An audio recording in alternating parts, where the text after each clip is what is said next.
ரஷ்யாவினுடைய உளவாளியாக இருந்தாரா Jeffrey Epstein?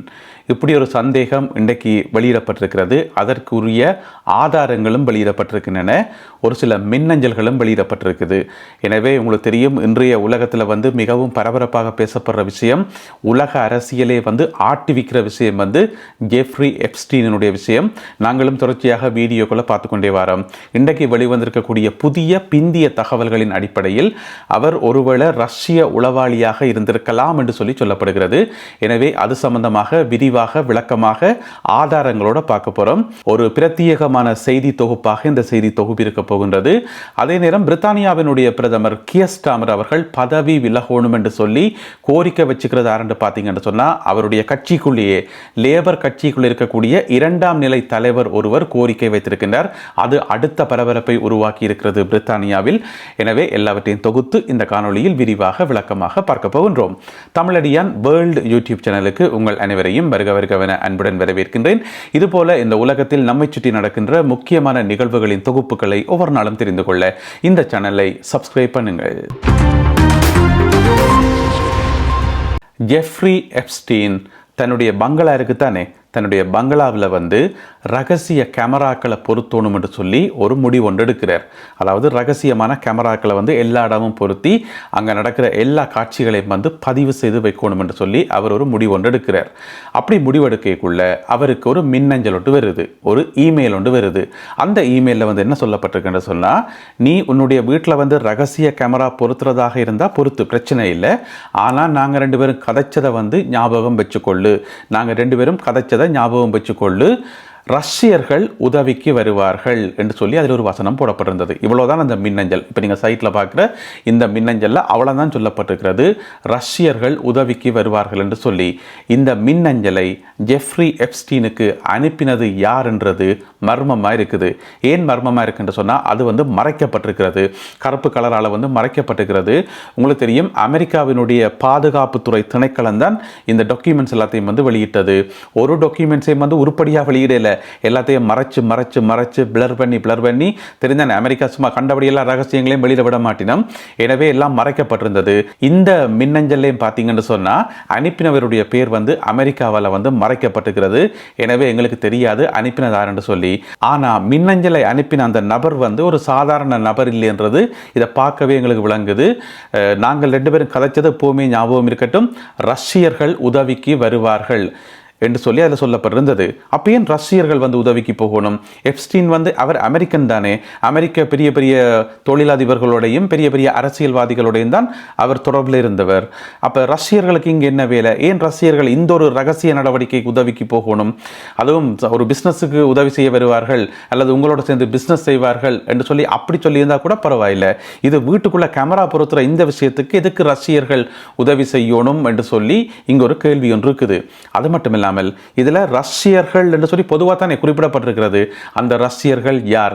ரஷ்யாவினுடைய புலனாய்வு அமைப்பை சேர்ந்தவர்களா, இராணுவமா, போலீஸா, அல்லது ரஷ்யாவில் இருக்கக்கூடிய அரசியல்வாதிகளா, இப்படி என்று சொல்லி நிறைய சந்தேகங்கள் இன்றைக்கு எழுப்பப்படுது. எனவே இது முதலாவது ஆதாரம். இரண்டாவது முக்கியமான ஆதாரம், போலந்து நாட்டினுடைய பிரதமர் சொன்ன ஒரு முக்கியமான தகவல்.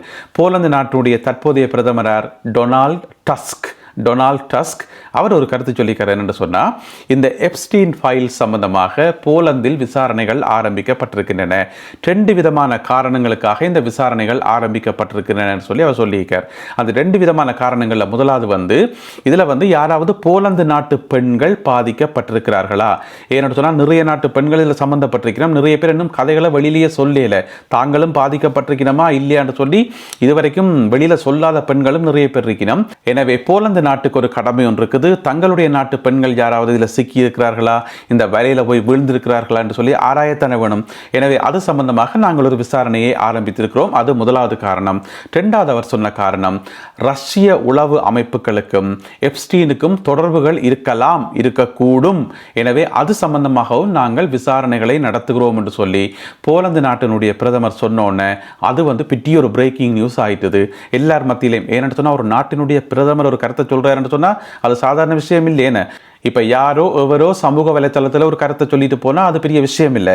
ஆனால் ஒரு நாட்டினுடைய பிரதமரே சொல்கிறார் எங்களுக்கு இப்படி ஒரு சந்தேகம் இருக்குன்னு சொல்லும்போது அது சாதாரண விஷயம் இல்லை. அதோட இன்றைக்கு வெளிவந்திருக்கக்கூடிய இந்த மின்னஞ்சலில் வேற ரஷ்யர்கள் உதவிக்கு வருவார்கள் என்று சொன்னது இன்னும் சந்தேகங்களை எழுப்புது.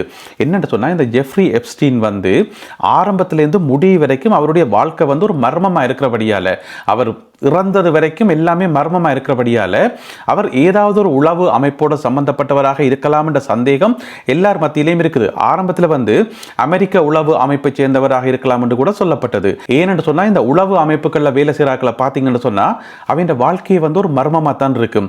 அவைக்கு எங்கேருந்து காசு வருது, எப்படி அவைகள் தங்களுடைய வாழ்க்கையை கொண்டு போயினோம், என்னென்ன சொத்துக்கள் வச்சிருக்கணும், என்னதான் செய்யணும் என்று சொல்லி பொதுவாக ஒரு மர்மமாக தான் இருக்கும். இப்போ இவர் கூட ஒரு கணித ஆசிரியராக இருந்தவர் திடீரென்று ஒரு பணக்காரராக வந்தது எப்படி என்றது ஒரு மர்மமாக தான் இருக்குது. அது மட்டும் இல்லாமல் தனியொரு தீவொண்டை வாங்கி எப்படி தீவை வாங்க முடியும்?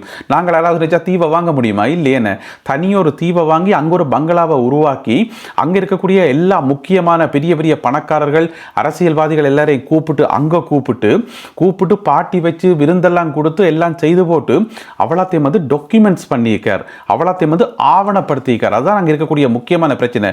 போட்டோஸ் வீடியோஸ் அதுக்கண்டு ஆக்களை நியமித்து எல்லாத்தையும் வந்து முறைப்படி பதிவு செய்கிறது. யார் யார் வந்தார்கள், அவர்களுடைய தொலைபேசி இலக்கங்கள் என்ன, அவர்களுடைய பெயர்கள் என்ன, வாகன இலக்கங்கள் என்ன, எத்தனை மணிக்கு வந்தார்கள், என்ன செய்தார்கள், எப்போ போனார்கள் சொல்லி சகல டீட்டெயில்ஸும். அதனால தான் இத்தனை 30 லட்சம் 60 லட்சம் ஃபைல்கள் வர வேண்டி வந்தது காரணம். அவ்வளோ டீட்டெயில்ஸும் வந்து டாக்குமெண்ட்ஸ் பண்ணப்பட்டது.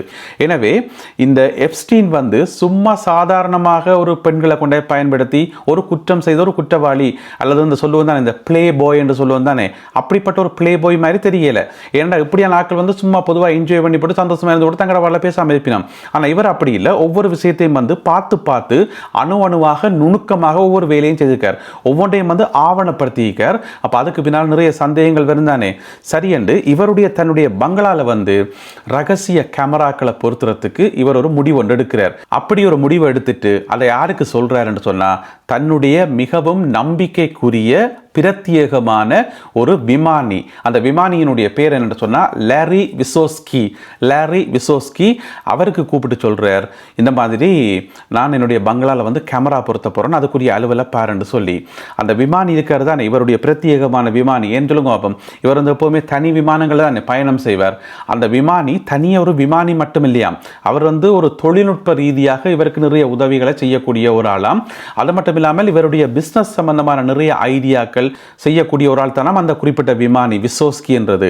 எனவே லாரி விசோஸ்கி என்றது தனியொரு விமானி மட்டுமல்லாமல் அதையும் தாண்டி எப்ஸ்டீனோட மிக நெருக்கமாக இருந்த ஒரு ஆள். அவருக்கு தான் இவர் மின்னஞ்சல் அனுப்பியிருக்கார். 2014 ஆண்டு பிப்ரவரி மாதம் 5ஆம் தேதி அந்த மின்னஞ்சலில் வந்து என்ன சொல்லப்பட்டிருக்குன்னு சொன்னால், நான் என்னுடைய பங்களாவில் வந்து கேமராக்கள் பொருத்த விரும்புகிறேன். அதாவது சாதாரண கேமராக்கள் இல்லை, மோஷன் டிடெக்டட் கேமரா, அந்த மாதிரி கேமராக்களை வாங்கி பொருத்துங்கோ, அதுக்குரிய ஏற்பாடுகளை செய்யுங்கன்னு சொல்லி ஒரு மின்னஞ்சல் அனுப்பியிருக்கார் தன்னுடைய விமானிக்கு. பொதுவாக விமானிக்கு வந்து என்ன மின்னஞ்சல் அனுப்பணும், நான் இன்றைக்கு இத்தனை மணிக்கு இந்த இடத்துக்கு போயிருக்கிறேன், விமானத்தையும் கொண்டு வாண்டெல்லாம் சொல்லணும். அதை சொல்கிறத விட்டுட்டு கேமரா வாங்கன்னு சொல்லி ஒரு கட்டளை ஒன்று கொடுத்துக்கார். அதுக்கு விமானி அனுப்பின பதில் என்ன சொல்லப்பட்டிருக்குன்னு சொன்னால், நாங்கள் ஏற்கனவே கேமராக்களை வாங்கிட்டோம், அதை வந்து பரிசோதனை செய்து கொண்டிருக்கிறோம், எப்படி எங்கெங்கே பொருத்தலாம் என்று சொல்லி அதை டெஸ்ட் பண்ணி கொண்டிருக்கிறோம் என்று சொல்லி அவர் ரிப்ளை பண்ணியிருக்கார்.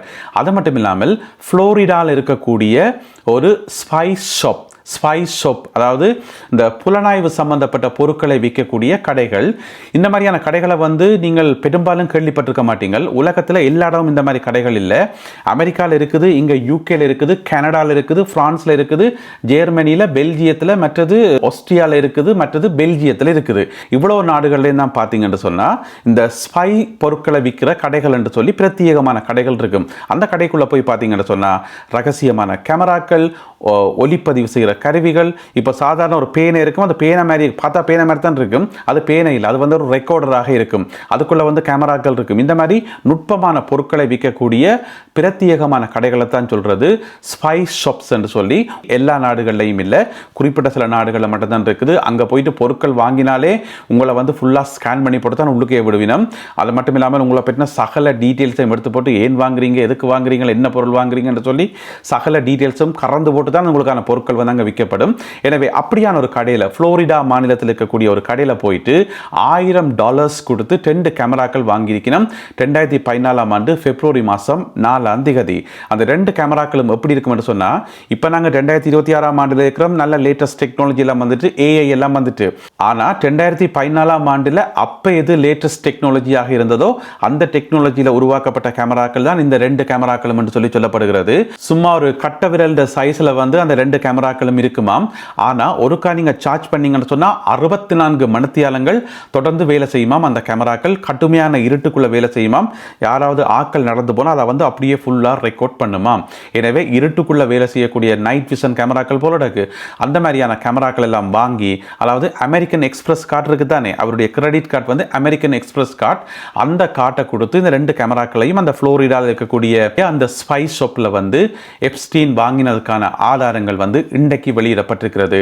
எனவே இந்த சம்பவங்கள் எல்லாத்தையும் கூட்டி கழிச்சு பார்க்கக்குள்ள அவர் ஒருவேளை ஏதோ ஒரு புலனாய்வு அமைப்பு, பெரும்பாலும் ரஷ்ய புலனாய்வாக இருக்க முடியும், ஆனால் ஏதோ ஒரு புலனாய்வு அமைப்புக்கு தான் அவர் வேலை செய்திருக்கிறது மட்டும் பட்டும் படாமலும் உறுதிப்படுத்தப்படுது.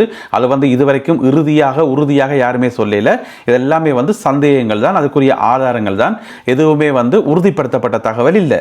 இதுக்கிடையில் இன்னும் ஒரு முக்கியமான தகவல், இந்த எப்ஸ்டீன் சம்பந்தமாக இன்னும் ஒரு சில முக்கியமான தகவல்களை தாங்கள் வெளியிட போவதாக பிரித்தானியாவில் இருக்கக்கூடிய ஒரு முக்கியமான ஊடகம் சொல்லி இருக்குது. அதுலேயும் குறிப்பாக பார்த்தீங்கன்னு சொன்னால், அவர் வந்து சிறைச்சாலைக்குள்ள மர்மமான முறையில் வந்து உயிரிழந்தவர் தானே, அவர் உயிரிழந்த நாளில் எடுக்கப்பட்ட சிசிடிவி காட்சிகள் தங்களுக்கு கிடைச்சிருக்குன்னு சொல்லி, எப்போ வெளியிட போயின்னு தெரியல, தங்களுக்கு கிடைச்சிருக்குன்னு சொல்லி ஒரு ஊடகம் சொல்லி இருக்குது. ஒருவேளை அந்த ஊடகம் அந்த காட்சியை வெளியிடுமாக இருந்தால் உடனடியாக ஒரு காணொலியில் நான் உங்களுக்கு அதை விளங்கப்படுத்துகிறேன். அந்த வீடியோவை வந்து நான் உங்களுக்கு போட்டு காட்டுறேன். எனவே காத்திருந்து பார்ப்போம். பிரித்தானியாவினுடைய பிரதமர் கியர் ஸ்டார்மர் அவர்கள் பதவி விலகணும் என்று சொல்லி கோரிக்கை வச்சுக்கிறதாருன்னு பார்த்தீங்கன்னு சொன்னால், நிறைய கோரிக்கைகள் வந்துட்டே இருக்குது. எதிர்க்கட்சிகள் எல்லாம் சொல்லி கொண்டாந்துருக்கின்றார்கள், பிரதமர் கியர் ஸ்டார்மர் அவர்கள் பிரதமர் பதவிக்கு சரிப்பட்டு வர மாட்டார், நீங்கள் பதவி விலகுங்கன்னு சொல்லி கொண்டு தான் இருக்கிறோம். இன்றைக்கு கோரிக்கை வச்சுக்கிறதாருன்னு பார்த்தீங்கன்னு சொன்னால், சற்று முன்னர் லேபர் கட்சிக்குள்ளே இருந்தே அந்த கோரிக்கை, அந்த குரல் வந்து எழுந்திருக்கிறது. அதுவும் சாதாரண ஆள் இல்லை. உங்களுக்கு தெரியும், இப்போ லேபர் கட்சி என்று சொன்னால் UK முழுவதுக்குமான லேபர் கட்சியினுடைய தலைவர் பிரதமர் கியர் ஸ்டார்மர். அதுக்கு பிறகு ஸ்காட்லாந்துக்கு ஒரு தலைவர், வேல்ஸுக்கு ஒரு தலைவர், நொதர்ன் அயர்லாந்துக்கு ஒரு தலைவர் என்று சொல்லி தனித்தனியே இருப்பினும் அவையில் வந்து 2ஆம் நிலை தலைவர்கள். அதாவது தலைவர் கியர் ஸ்டார்மர் 2ஆம் இடத்தில் இருக்கிறது வந்து இந்த தலைவர்கள். அதில் மிக முக்கியமானவர் தான் வந்து ஸ்காட்லாந்துக்கான லேபர் கட்சியினுடைய தலைவர் அனஸ் சர்வார். அவர் வந்து இன்றைக்கு சொல்லியிருக்கார், ஒரு ஊடக சந்திப்பில் சொல்லியிருக்கார், பிரதமர் கியர் ஸ்டார்மர் அவர்கள் பதவி விலகணும் என்று சொல்லி, இந்த எப்ஸ்டீன் பிரச்சனை காரணமாக பதவி விலகணும் என்று சொல்லி. எனவே லேபர் கட்சியைச் சேர்ந்த மிக மிக முக்கியமான ஒரு தலைவரே இப்படி சொல்லுகின்ற போது அது ஒரு அதிர்ச்சி தானே, அது ஒரு மிக முக்கியமான கருத்தாக பார்க்கப்படும். யாரோ எவரோ சொன்னால் பெரிய பிரச்சனை இல்லை, ஆனால் லேபர் கட்சிக்குள்ளே இருந்தே அந்த குரல் வந்திருக்கின்றது பிரதமர் கியர் ஸ்டார்மர் அவர்களுக்கான மிக கடுமையான ஒரு நெருக்கடியாக பார்க்கப்படுகிறது. எனவே இது சம்பந்தமாக பிரதமர் கியர் ஸ்டார்மர் அவர்களிடமிருந்து இந்த காணொளி ஒளிப்பதிவு செய்யப்படும் வரை எந்த விதமான ஒரு தகவலும் வெளிவரையில. அவர் பதவி விலகப் போவதாகவோ அல்ல விலக மாட்டேன் என்று சொல்லியோ எதுவுமே சொல்லல. எனவே பொறுத்திருந்து பார்ப்போம் என்ன நடக்க போகுது என்று சொல்லி. ஒரே ஒரு விஷயம் மட்டும் தெளிவாக விளங்குது, எப்ஸ்டீன் ஃபைல் காரணமாக பிரித்தானிய அரசியல் வந்து கொதிச்சு போயிருக்குது. இன்னும் நிறைய தலைகள் வந்து உருளுவதற்கான வாய்ப்புகள் இருப்பதாக சொல்லப்படுகிறது. எல்லாவற்றையும் பொறுத்திருந்து பார்ப்போம். இன்னும் முக்கியமான தகவல்கள், பிரத்யேகமான தகவல்கள் கிடைக்கின்ற போது அவற்றையெல்லாம் தொகுத்து கொண்டு இன்னும் ஒரு காணொலியில் உங்களை நான் சந்திக்கின்றேன். இந்த காணொலியில் பகிர்ந்து கொள்ளப்பட்ட செய்திகள் தொடர்பான உங்களுடைய பார்வை என்ன, உங்களுடைய கருத்துக்கள் என்ன என்பதை மறக்காமல் கீழே எழுதுங்கள். மீண்டும் சந்திப்போம் உறவுகளே. நன்றி, வணக்கம்.